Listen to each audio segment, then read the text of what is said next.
What's up, Digilogue fam? Welcome back to Artists Who Watch. Today we are sitting down with Oliver, a artist and songwriter from Vancouver, Canada.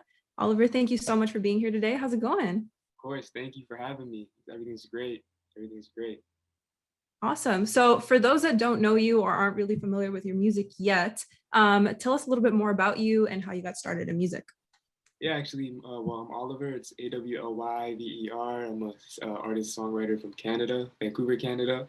I started making music like wow, like so long ago when I was like about 10 years old. I started writing, um, and I recorded my first song when I think I was about 13 years old. Obviously, never started taking it seriously till more recently when I just got Chris as my manager and I got a really good team and we decided, we have these talents, why not just, take it fully all the way and, kind of just started off writing back in the day and just messing around on my computer, SoundCloud and whatever.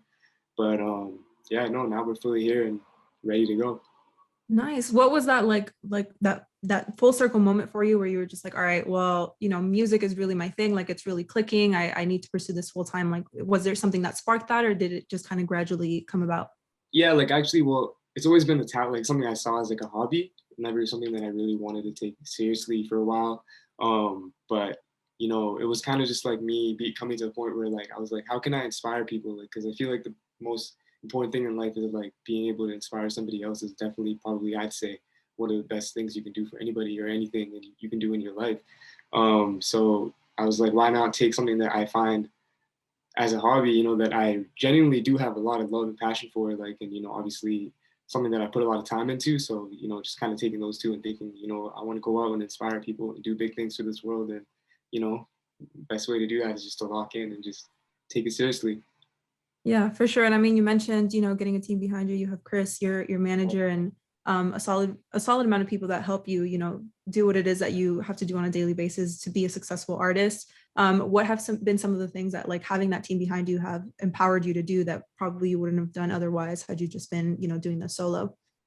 Just like locking in and being able to focus on like my music, just like as a whole, because a lot of the time when you're one person doing everything yourself, as good as it sounds, like it's not something that's fully possible and being able to fully exert all your energy into something and Yeah. to get the best product. And I feel like Chris and Boss and just the whole team is just like really good at staying on everything else and just being like like looking for opportunities and stuff and allowing me to just be very focused on the music. And I feel like that's probably the most important thing. That's how you get the best product out of it. Like for a couple of my first runs before I had my team, um, the music was good, but a lot of the press and everything wasn't as strong as it could be, just because Yeah. doing everything I can, but having like everybody come in and being able to help where they can, and everyone's strengths and just coming together as one has been really good for sure. Yeah, for sure. And recently you were chosen as Audiomack's winner for their stamps competition. Yeah. How did that come about? So actually, like back in November when we had dropped Known Better, I believe, I think Chris had entered Known Better into the stamped competition, and that was like a Yeah. while back. So it was something that was kind of just like all right, it's there, so keep it moving, Just right? shoot And your shot. Yeah. just like we were everywhere back in November, December for that run. So once we did that, we were just kind of like, all right, we'll move on to the next, and we'll see what happens. Then I think it was like the beginning of March, we had got a notification from Audiomack saying that we got added to the playlist. So we're like, oh, okay, dope. Well, we doesn't say anything until the next morning. So we're just like, okay, like sick. Like we'll see what happens in the morning. And then we find out it's for Stamp. So we're one of the 10 finalists. So there's only 10 songs on the playlist. So Wow. yeah, basically the finals got, I think it was announced on Monday, and then they had the competition on Wednesday. So I just went on Instagram and I was like to all my followers, supporters, like come through, we need you, come show Yeah. love, and just as like a just to put it out there, wasn't really expecting too much. Hopped in the live. Obviously, Erica J. Coulter, and sorry, VP of A&R Epic Records. She was the host and she was judging all the songs. So hopping in there was pretty dope to see her, showing love to everybody and all the other dope artists. But yeah, it was dope. And when she put on my song, like all my supporters showed up and they all like were blowing up the comments, and it was really dope. It really, really, really heartwarming for me to see that. So Yeah. yeah, obviously, like a couple of hours later, we got the message, yo, you guys won, and congratulations, and went out that night for dinner. It was a dope. It was definitely a really, really good night for sure. That's so exciting. That's such a like a full circle moment because like you mentioned, you need your team behind you to kind of plug you into all the opportunities that they see come about. So Right. obviously, this was one that's like, why not? Let's go for it. Let's shoot our shot and see what happens. But being able to see it come full circle, and then being able to be on that live kind of like judging session, and having people in your corner kind of encourage you, and the audience that you've managed to build kind of be your support through that process. That's something that's really exciting, I imagine, as an artist, to be able to see like, damn, like I really just was able to do this, and I got this far. Definitely, and it's like one of those moments that you got to sit back and be thankful, like very thankful for everybody that supports you, and for your team and just everything. So that's kind of what I saw that as, and Yeah. really thankful for everything. So For sure. And we at the Digilogue, we work a lot with Audiomack. We recently curated that Vancouver playlist that Chris was able to help us with. And obviously it featured a lot of new talent coming up in the city. What does it feel like for you? Like obviously winning this competition and having a presence in playlists like that, being a representative for like the Vancouver music scene, like what has that been like so far? it's really dope. It's a really, really dope feeling to know that, like, just being from the city and, like, obviously Vancouver having the stigma of never having like a full like music scene and everything, now to see it kind of blossoming, and, like big platforms like the Digilogue and Audiomack to be recognizing us and highlighting us and playlists like that is just amazing. It's a really great feeling. And for me to be a part of like the front of that is just really, really, it's a really inspiring thing for me as an artist, just to keep going. And, I'm sure for other artists in the city as well, they feel like they could be in the same position, just to, you know, put ourselves out there, like, not be stuck in the stigma of just Vancouver, right? Exactly. It's like carrying the torch almost, for Right. everybody that's to follow. And obviously being a Canadian artist, I think when most people think of Canada, they'll automatically just think of Toronto, obviously for artists like Drake and The Weeknd, who kind of like put that on the map specifically. Yeah. But I think, Vancouver is doing a really great job as being its own, standalone city, and kind of cultivating the culture that they have going on there. Being that you are from there, how has the music scene there influenced like who you are as an artist, or your sound overall? It kind of shows, like, just everybody here doesn't, we don't really have, like, I feel like when you're in look at Toronto, it's kind of like there's one, not necessarily one distinct sound, but there's definitely a big influence for the sound out there. A lot of Hmm. them have kind of like a similar vibe, and, it's changing up a lot now, but like the big umbrella is kind of there. And like I feel like here we don't really have that solid umbrella yet. I feel like there's a lot of dope sounds, and just like it's really inspiring to see all the dope music coming out of the city right now. And just, it inspires, I don't think really limits anybody to any certain sound, but just like, everyone's coming up with their own, unique styles and stuff. So that's definitely really inspiring as well. Yeah, I think that that's one of the good things about, being in a city that's still kind of like finding its own sound and its own personality, and like, all right, how are we going to take it? What direction are we going to go in? Is you can Right. really have a bigger say as to like, all right, like I'm an artist from Vancouver and this is what I represent.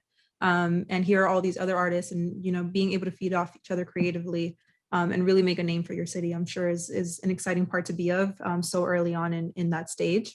Really But dope. as far as you personally as an artist, who were some of your early influences when you first started out making music? Man, I gotta say, like, Kanye West definitely is up there for me. Outkast for sure. I think Kanye was like the first. I had the story last time where I talked about the Walkman, and how my my parents had actually bought me one for my 10th. I think it was my 10th birthday. And the Mhm. first CD, I had a choice between two CDs for Black Eyed Peas and Kanye West, Late Registration, and I chose Late Registration. And I remember I just had that one CD just running for like probably like a whole year from front to Yeah. back, 16 songs. So, and for me, having that, like, I had a really strong memory as a kid, so I was able to memorize things like so easily. So I had all the lyrics memorized and just always singing it. And then, like, I feel like I just wanted to be Kanye. Like, I wanted to be like, he was such a polarizing figure as well in hip hop. He kind of came in and changed the game, and he inspired me not only as an artist but just in life back then. Like, I was wearing things I never thought I would as a kid, like becoming more of a fashion inspo. So, Yeah.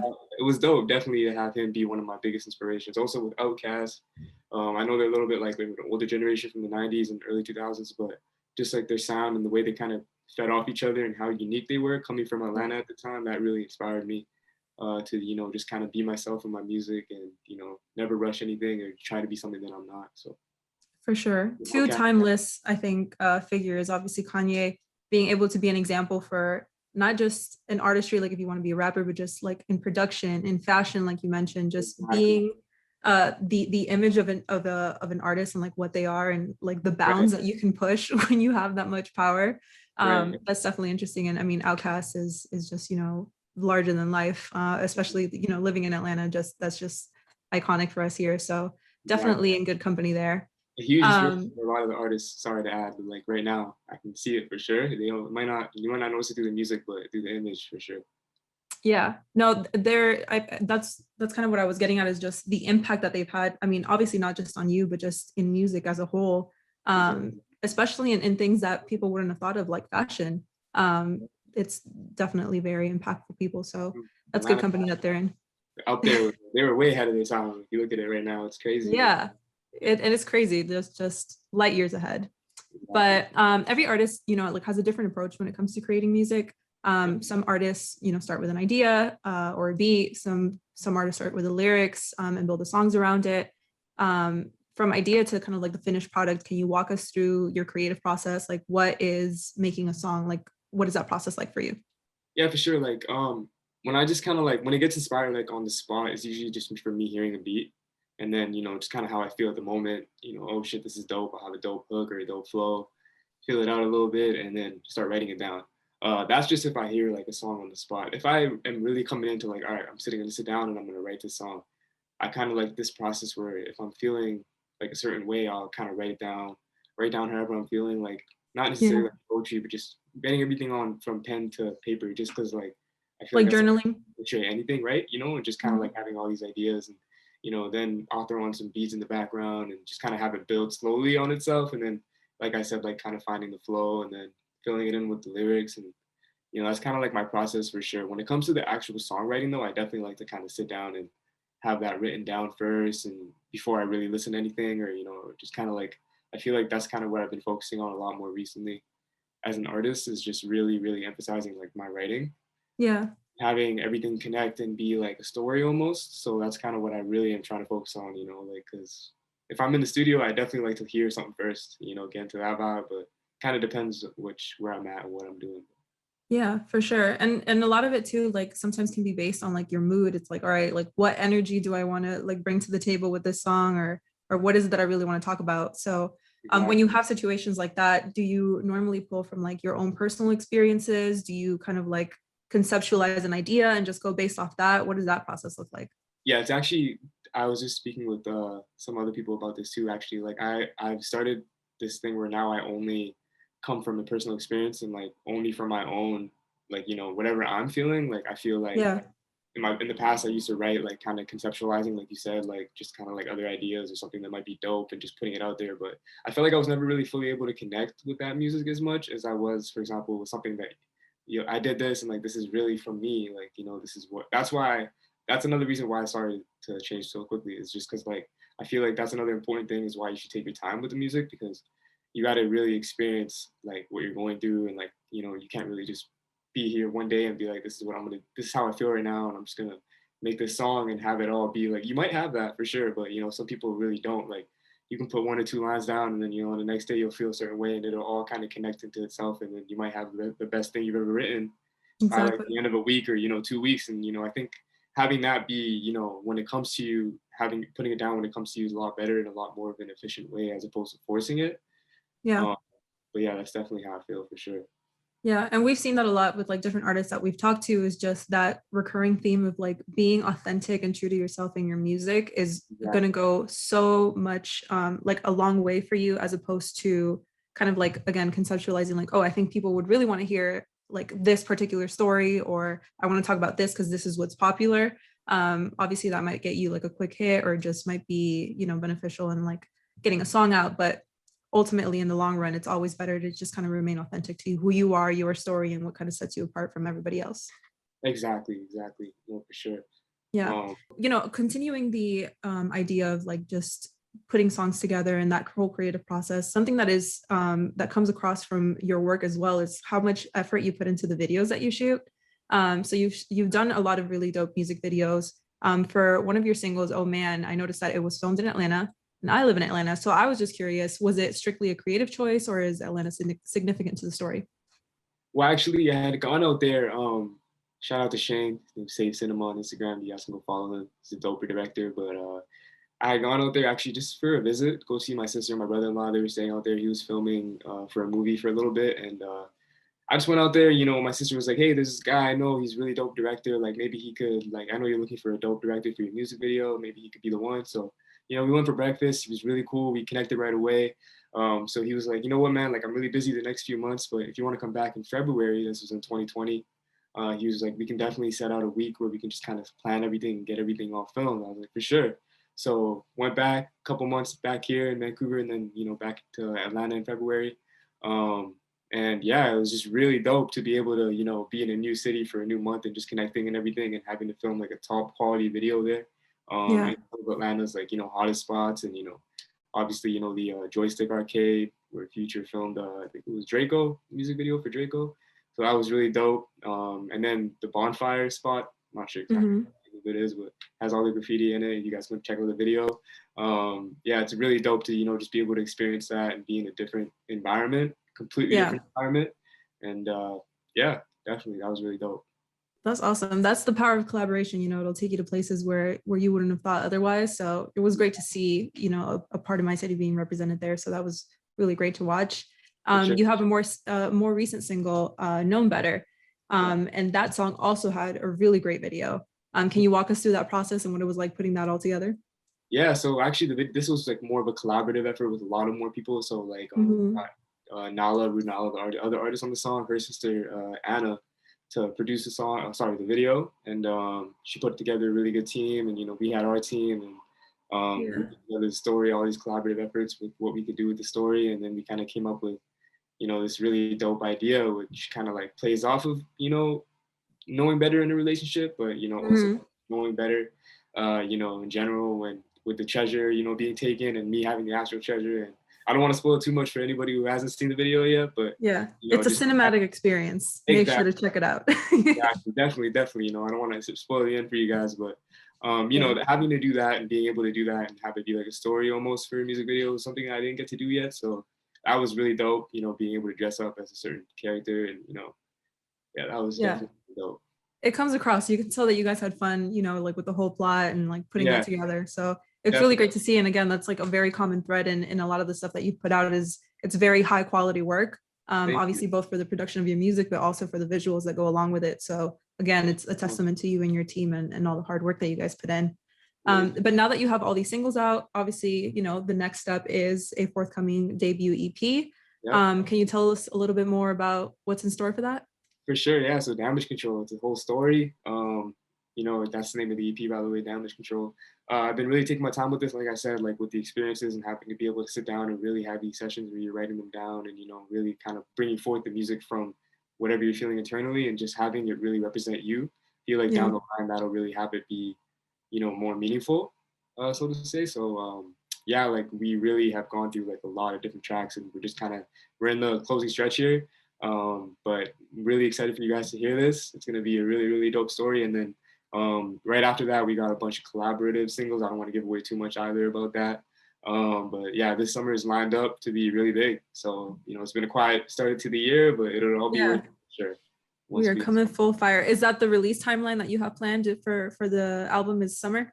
actually, yeah, so like we're planning Damage Control as of right now will be released before the summer. I can't give an exact time as to when. We still have a lot of stuff we gotta figure out, but before the summer and then the summertime we will have like obviously we'll be traveling a lot too, so we'll have like a lot of stuff coming out and a lot of collabs going on. So just looking out for like it's been a quiet start to the year, but all my supporters and everybody, like, it's gonna be wild summer for sure.